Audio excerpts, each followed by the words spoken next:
So hello students, आज से हम स्टार्ट करेंगे मैथमेटिक्स क्लास 10th एनसीईआरटी का chapter first the real numbers. So real numbers क्या होते हैं? जो कि नंबर लाइन पे डिनोट किए जाते हैं। जैसे नंबर लाइन के बीच में ज़ीरो होता है, इस साइड पॉजिटिव नंबर्स होते हैं और इस साइड नेगेटिव नंबर्स होते हैं, उन्हीं को हम रियल नंबर्स कहते हैं। लेकिन इसमें हम रियल नंबर्स के बारे में पढ़ेंगे कि रियल नंबर्स क्या होते हैं एंड ये सब इसके बारे में दिया है। प्राइम नंबर्स, को प्राइम नंबर्स, एलसीएम, एचसीएफ हम देखते हैं। एक्सरसाइज इसकी 1.1 एक्सरसाइज हम स्टार्ट करेंगे। तो एक्सरसाइज शुरू करने से पहले हम सबसे पहले देख लेते हैं प्राइम नंबर्स और कंपोजिट नंबर।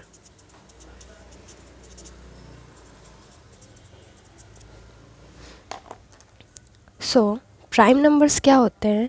जो खुद से डिवाइड होते हैं और 1 से डिवाइड होते हैं। जैसे कि 2 इज़ अ प्राइम नंबर। 2 के दो फैक्टर होते हैं, एक 1 और एक 2 खुद, इसको हम प्राइम नंबर कहेंगे। 3 के दो फैक्टर होते हैं, 3 से डिवाइड होता है और 1 से डिवाइड होता है। उसके बाद 4 जो है वो प्राइम नंबर नहीं है, 4 जो है वो कंपोजिट नंबर है। क्यों? कंपोजिट नंबर वो होते हैं जिनके 2 से ज़्यादा फैक्टर होते हैं। जैसे 4 का फैक्टर 2 है, 1 है और 4 खुद है, इसलिए ये कंपोजिट नंबर्स है। 4 हो गया, 8 हो गया, 6 हो गया, जिनके 2 से ज़्यादा फैक्टर होते हैं वो कंपोजिट नंबर होता है। और प्राइम नंबर से वो होते हैं जिनके 2 फैक्टर्स होते हैं। जैसे इसके बाद 7 हो गया, 7 का 7 खुद है और 1 है। जो 1 होता है वो ना तो प्राइम नंबर में होता है और ना ही वो कंपोजिट नंबर में आता है, क्योंकि 1 सिर्फ 1 से ही डिवाइड होता है, तो इसका ओनली 1 फैक्टर है।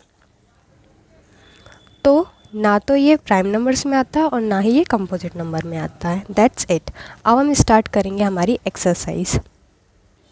तो सबसे पहले स्टार्ट करते हैं एक्सरसाइज 1.1 का question number first. Express each number as a product of its prime factor. इसमें कुछ नहीं करना, सिर्फ एलसीएम लेना है। एलसीएम आप लेते हैं तो जो उनके फैक्टर्स निकल के आते हैं वो प्राइम नंबर्स ही होते हैं। पहला क्वेश्चन है एक्सरसाइज 1.1 का फर्स्ट क्वेश्चन है 140। तो 140 का आप एलसीएम लेंगे, जो कि हमने 9th में देखा है, 9th में सीख लिया होगा। सबसे छोटा नंबर 0 है तो 2 से होगा, 2 से करेंगे ये जाएगा 7, ये 0, फिर 2 से करेंगे 6, 3 और ये 1, 5। उसके बाद 5 आ गया, देन ये 5 से जाएगा, 5 7 जा 35, फिर ये 7 आ गया, 7 से जाएगा 1 टाइम्स। इसके फैक्टर्स आ गए 2 इंटू 2 इंटू 5 इंटू 7। बस 2 2 बार है, 5 और 7 1 बार है, तो इसका फैक्टर्स आ जाएंगे 2 का square into 5 into 7। That's the answer. Second करते हैं 156। 156 का फैक्टर निकालेंगे, 2 से डिवाइड होगा 14 7 टाइम्स, 1 आ जाएगा, 16 8 टाइम्स, देन फिर 2 से डिवाइड होगा 6 3 टाइम्स, 1 आ जाएगा, 18 9 टाइम्स। उसके बाद ये 3 से जाएगा 1 एंड 13, 13 है, ओनली 13 से जाएगा 1 टाइम्स। इसके फैक्टर निकल के आ गए 2 times then square into 3 1 times then 3 into 13। उसके बाद आगे के ये क्वेश्चन है। थर्ड क्वेश्चन 3825 है।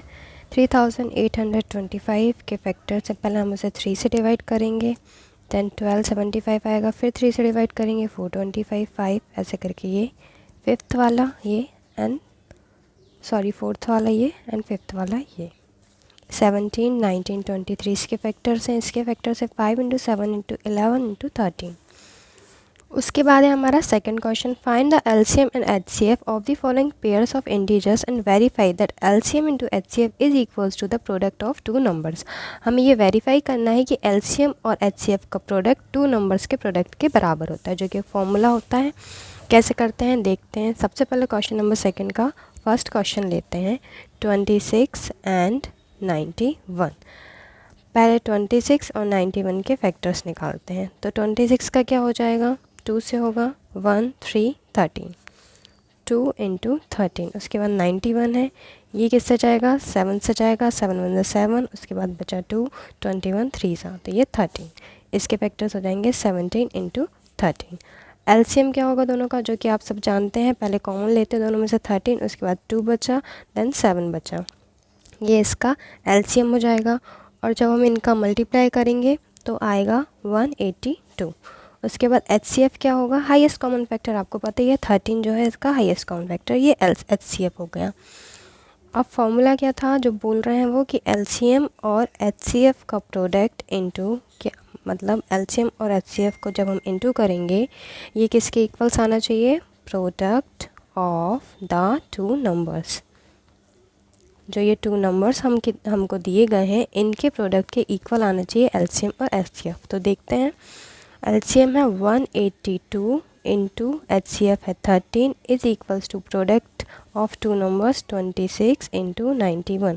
जब आप इन दोनों को इंटू करोगे तो आंसर आएगा 2366 इज इक्वल्स टू 2366, जो कि आप देख सकते हो 13 का डबल 26 है और 182 को अगर हाफ कर दें तो वो 91 हो जाएगा। ये दोनों आपस में इक्वल होते हैं, जो कि फॉर्मूला भी होता है, ये आगे काम पड़ेगा आपको।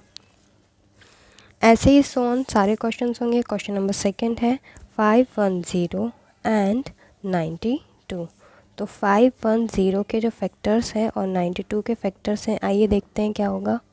ठीक है, तो 501 के जो फैक्टर्स आएंगे वो आएगा 2 इंटू 3 इंटू 5 इंटू 17, जो कि आप ये मेथड से करके निकाल सकते हैं। 92 के जो फैक्टर्स आएंगे वो आएगा 2 इंटू 2 इंटू 23। उसके बाद HCF, दोनों का HCF क्या होगा, हाईएस्ट कॉमन फैक्टर क्या है 2 के अलावा कुछ भी कॉमन दिख रहा है नहीं, तो HCF जो है वो 2 हो जाएगा। उसके बाद LCM क्या होगा, 2 दोनों में कॉमन है तो 2 तो आएगा ही आएगा, लीस्ट कॉमन फैक्टर होता है। उसके बाद 3 बचा, यहाँ पे 5 बचा, देन 17 बचा, नीचे क्या क्या बचा, 2 बचा एंड 23 बचा। अब इनका अगर आप सबका मल्टीप्लाई करोगे तो आएगा 23460। देन फिर से हमको यही वाला फॉर्मूला अप्लाई करना है, क्या, LCM into HCF is equals to product of two numbers. LCM क्या है 23460 into 2, HCF is equals to 510 into 92। जब आप इन दोनों का इंटू करेंगे तो आएगा 46920 इज इक्वल्स टू 46920, ये हैंस प्रूव्ड। थर्ड वाला ये है 336 एंड 54। तो इसके फैक्टर्स क्या आ जाएंगे, 2 into 2 into 2 into 2 into 3 into 7, और इसके फैक्टर्स ये। देन HCF निकालेंगे तो इन दोनों में 2 कॉमन है एंड 3 कॉमन है, 2 इंटू 3 6। LCM निकालेंगे तो भाई 2 कॉमन उतार लिया, फिर 3 कॉमन उतार लिया, उसके बाद पता 2 2 2 तो 2 की पावर 3, ये 3 दो बार 3 की पावर 2, उसके बाद 7 अकेला, ये इनका 3024। इन सबको मल्टीप्लिकेशन करने के बाद देन वही formula LCM into HCF is equals to product of two numbers, ये लिख लेंगे। इसके आंसर दोनों के सेम आ जाएंगे। उसके बाद हमारा आता है क्वेश्चन नंबर थर्ड, वही है find the LCM and HCF of the following integers by applying the prime factorization method. इनमें हमको LCM और HCF निकालना है by using prime factorization method, मतलब वही फैक्टर्स करके। क्वेश्चन नंबर थर्ड 12, 15 एंड 21, इन सब के फैक्टर करेंगे। सबसे पहले 12 का करेंगे, वही जो अपनी मेथड है 12, 2 से करेंगे 6 टाइम्स जाएगा, फिर 2 से करेंगे 3 टाइम्स जाएगा, फिर 3 से करेंगे 1, 2 इंटू 2 इंटू 3। देन 15 के फैक्टर्स क्या हो जाएंगे 3 इंटू 5। उसके बाद 21 का फैक्टर हो जाएगा 3 इंटू 7। HCF निकालेंगे तो HCF क्या होगा, हाईएस्ट कॉमन फैक्टर्स हमें क्या है 3, ये दिख रहा है हमें, तो 3 इज़ HCF एंड LCM क्या हो जाएगा, पहले तो इन तीनों में से 3 है ही, उसके बाद बचा 2 के ऊपर स्क्वायर, 2 बार 2 है, फिर बचा 5, देन बचा अपना 7, इन तीनों सब का मल्टीप्लिकेशन करेंगे आएगा 420। तो LCM आ गया 420 एंड HCF आ गया 3। सो हम सारे क्वेश्चंस करेंगे। सेकंड क्वेश्चन है 17, 23 एंड 29। सेकंड वाले का आंसर क्या है 17, 23 एंड 29। इनके कोई फैक्टर नहीं, ये तीनों प्राइम नंबर्स हैं, तो 17 का 17 एंड 1, 23 का भी 23 और 1। इसमें HCF क्या जाएगा 1, ये लिखने की ज़रूरत नहीं है बट फिर भी आपको बताने के लिए मैंने लिख दिया। तो HCF जो है वो 1 आ जाएगा इन तीनों का। देन LCM क्या है, LCM हाईएस्ट कॉमन फैक्टर तो 1 आ ही गया है, तो 1 को लिखने की कोई ज़रूरत नहीं है, लेकिन इन तीनों का मल्टीप्लिकेशन ये है 1 1 3 3 9, इसका आंसर ये है। थर्ड वाला क्या है 8, 9 और 25। 8 के फैक्टर्स हैं 2 इंटू 2 इंटू 2, 9 के फैक्टर्स 3 3 एंड 25 के 5 इंटू 5। फिर से वही है, HCF देखेंगे हाईएस्ट कॉमन फैक्टर, तो इन तीनों में कुछ भी मैच नहीं करा, देन 1 आ जाएगा। LCM है तो 2 का क्यूब, देन फिर 3 का लिखेंगे, देन 5 का लिखेंगे। LCM करने पर आंसर आएगा 1800। अब देखते हैं हम क्वेश्चन नंबर 4। क्वेश्चन नंबर 4 में क्या दिया है, given that HCF 306 and 657 is equals to 9, find LCM of 306 and 657। ये फिर से वही की वही आ गया, इसमें यही वाला फॉर्मूला यूज़ होगा जो हमने क्वेश्चन नंबर 2 में किया था। फॉर्मूला क्या था आपको याद है, क्वेश्चन नंबर 4 ये फॉर्मूला क्या था, LCM into HCF is equals to product of 2 numbers. इसमें हमको HCF दिया है 9 और 2 नंबर्स दिए हैं 306 एंड 657, ये 2 नंबर दिए हैं। तो सबसे पहले HCF दिया है तो HCF हम लिखेंगे 9 एंड 2 नंबर क्या दिए हैं 306 एंड 657।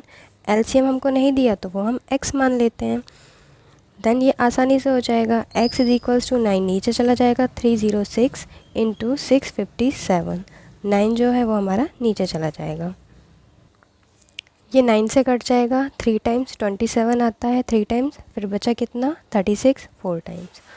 अब 34 इंटू 657, जब आप 34 इंटू 657 करोगे तो इसका आंसर आएगा 22, 33 और 8। हो गया ये क्वेश्चन। उसके बाद हम देखेंगे question number 5। Check whether 6 to the power n can end with the digit 0 for any natural number n। तो इसमें वो क्या बोलना चाह रहा है कि जो n, जैसे 6 के ऊपर जो n दिया है, अगर हम n को कोई भी नेचुरल नंबर लेते हैं तो जो इसकी जो वैल्यू निकल के आएगी क्या उसके लास्ट डिजिट 0 होगी। तो ये तो हमें पता है नहीं होगी, पर हम इसको कैसे बताएंगे, जैसे क्वेश्चन नंबर 6 है, नहीं 6 है ना, नहीं 5 है, क्वेश्चन नंबर 5 है, उसमें 6 टू द पावर n दिया है। वो कह रहे हैं कि अगर n की जगह हम कुछ भी लेते हैं तो लास्ट में जो 6 की जो वैल्यू निकल के आएगी वो 0 होगी क्या, नहीं होगी। इसके लिए क्या करते हैं हम, सबसे पहले 6 के फैक्टर्स लेंगे। 6 के फैक्टर्स क्या है 2 एंड 3। अगर यहाँ पे 6 का फैक्टर 5 होता तो जो लास्ट की जो डिजिट है वो 0 आती, लेकिन 6 का फैक्टर 5 है ही नहीं, 2 और 3 है, तो लास्ट की जो वैल्यू आएगी, कुछ भी रख लें हम नेचुरल नंबर, 2 रख लें, 3 रख लें, 4, 5, 6 जो भी आपको रखना हो, लास्ट में 0 नहीं आएगा। तो बस हमको यही बताना है इसमें कि the factors of 6 are 2 and 3 not 5, that's why the n digit can't be 0। Question number 6, explain why 7 into 11 into 13 plus 13 and then ये आर कंपोजिट नंबर्स। ये कंपोजिट नंबर क्यों है, तो मैंने आपको सबसे स्टार्टिंग में प्राइम नंबर और कंपोजिट नंबर का डिफरेंस बता दिया है। प्राइम नंबर वो होते हैं जो 1 से और खुद से डिवाइड होते हैं, मतलब उनके 2 फैक्टर होते हैं, खुद वो नंबर और 1, और कंपोजिट नंबर वो होते हैं जिनके 2 से ज़्यादा फैक्टर्स होते हैं। तो ये वाले क्वेश्चन को हम देखते हैं। वो क्या बोल रहा है, एक्सप्लेन करना है कि 7 इंटू 11 इंटू 13 प्लस 13 एंड जो दूसरा नंबर है वो आर कंपोजिट नंबर। तो इनको सबसे पहले हम सॉल्व करते हैं। यहाँ से हम 13 कॉमन ले लेंगे, उसके बाद बचा क्या 7 इंटू 11 प्लस 1, तो ये हो गया 77 प्लस 1, ये हो गया 78। 13 साथ में चल रहा है, 13 इंटू, तो इसके 2 फैक्टर्स ये आ गए, एक 13 आ गया, एक 78 आ गया, एक 1 होता है, और ये इसको सॉल्व करेंगे तो जो नंबर निकल के आएगा वो नंबर खुद एक इसका फैक्टर है, तो 4 फैक्टर आ गए, दैट्स वाई ये कंपोजिट नंबर है। ऐसे ही हम सेकंड वाला भी सॉल्व कर लेते हैं। 7 into 6 into 5 into 4 into 3 into 2 into 1 plus 5। इसमें सबसे पहले 5 को कॉमन निकाल लिया, देन बचा यहाँ पे 7 इंटू 6 इंटू 4 इंटू 3 इंटू 2, 1 लिखने की ज़रूरत नहीं है, देन 1, 5 ब्रैकेट में, तो यहाँ पे हो जाएगा 1008 प्लस 1, तो 5, देन इंटू 1009 इंटू इसका 1 फैक्टर तो है ही, और ये जो नंबर है ये खुद एक फैक्टर होगा, तो 4। लास्ट में ये क्वेश्चन जब आप कर दो उसके बाद आप लिखना since it has more than 2 factors so it is composite number. उसके बाद हम देख लेते हैं क्वेश्चन नंबर 7। इसमें क्या बोला है, there is a circular path around a sports field. Sonia takes 18 minutes to drive one round of the field while Ravi takes 12 minutes for the same. Suppose they both start at the same point and at the same time and go in the same direction. After how many minutes will they meet again at the starting point? ये question में सोनिया और रावी का time दिया है कि Sonia 18 minute में एक round complete कर लेती है और रावी 12 मिनट में एक राउंड कंप्लीट कर लेती है। तो ये क्वेश्चन नंबर 7 है। एक सर्कुलर पाथ है, यहाँ से दोनों स्टार्ट करती हैं, सोनिया भी और रावी भी। तो जो सोनिया है वो एक राउंड कंप्लीट कर लेती है 18 मिनट्स में और जो रावी है वो एक राउंड कंप्लीट कर लेती है 12 मिनट्स में। ये रावी और ये सोनिया। इसको मैं आपको अच्छे से करके बताती हूँ। पहली बात तो पहले आप ये समझ लीजिए कि क्या होता है। सोनिया जो है वो 18 मिनट्स में राउंड कंप्लीट कर लेती है और रावी 12 मिनट में। इसका मतलब फास्ट कौन है, रावी। रावी 12 कंप्लीट कर लेगी, दोनों निकली साथ में। सोनिया यहाँ कहीं पे होगी जब रावी का एक पॉइंट कंप्लीट हो जाएगा। देन ये फिर से राउंड एक कंप्लीट करेगी, सोनिया यहाँ कहीं पे होगी, देन सेकंड राउंड कंप्लीट होगा। देन ये थर्ड राउंड कंप्लीट कर लेगी तो जब सोनिया एग्जैक्ट यही पॉइंट पे होगी। कैसे, हम इनका एलसीएम निकालेंगे। वो यही पूछ रहे हैं कि after how many minutes will they meet again and starting point, मतलब कितने मिनट के बाद दोनों की दोनों मिलेंगी। तो इसमें कुछ नहीं करना है, इनका एलसीएम निकालना है। अच्छे से आप लिख लेंगे कि Sonia takes 18 minutes, Ravi takes 12 minutes. अब अगर हम इन दोनों का एलसीएम लेते हैं तो 18 का एलसीएम लेंगे 2 9 ज़ा 3 3 1 एंड 12 का लेंगे 12 से 2 6 टाइम्स, देन 2 3 देन 3 1। तो एलसीएम क्या हो जाएगा दोनों का, दोनों में कॉमन क्या है 2 एंड देन 3, 2 कॉमन है, फिर 3 कॉमन है, फिर बचा 2 और 3। तो 2 स्क्वायर इंटू 3 स्क्वायर, 2 2 ज़ा 4, 3 3 ज़ा 9, 9 4 ज़ा 36, 36 इसका आंसर होगा। अब देखिए कैसे। जो सोनिया है वो 18 मिनट्स लगाती है तो 18 मिनट्स में 1 राउंड, देन सेकेंड राउंड 36 में वो यहाँ पे पहुँच जाएगी 36 मिनट में। पर सोनिया को क्या है 12 मिनट्स 1 राउंड, फिर 24 मिनट्स, फिर 36 मिनट में वो यहाँ पे पहुँचेगी। इसलिए हमने यहाँ पे एलसीएम लिया है। दोनों को सेम टाइम में यहाँ पे वापस मतलब एक टाइम पे मिलना है तो वो 36 मिनट के बाद दोनों यहाँ पे मिलेंगी। इसका ये आंसर है। तो आपको ऐसे ही करना है, अच्छे से आप लिख लीजिएगा पहले कि Sonia takes 18 minutes, Ravi takes 12 minutes, LCM of 18 and 12। तो फैक्टर लिख लेंगे अपन 18 के 2 इंटू 3 स्क्वायर और 12 का 2 स्क्वायर इंटू 3। तो एलसीएम क्या हो जाएगा इनका 36, 36 विल बी द आंसर, मतलब 36 इसका आंसर है। तो ये क्लास यहीं पे ख़त्म होती है। देन नेक्स्ट क्लास में हम एक्सरसाइज 1.2 करेंगे। Okay students, bye.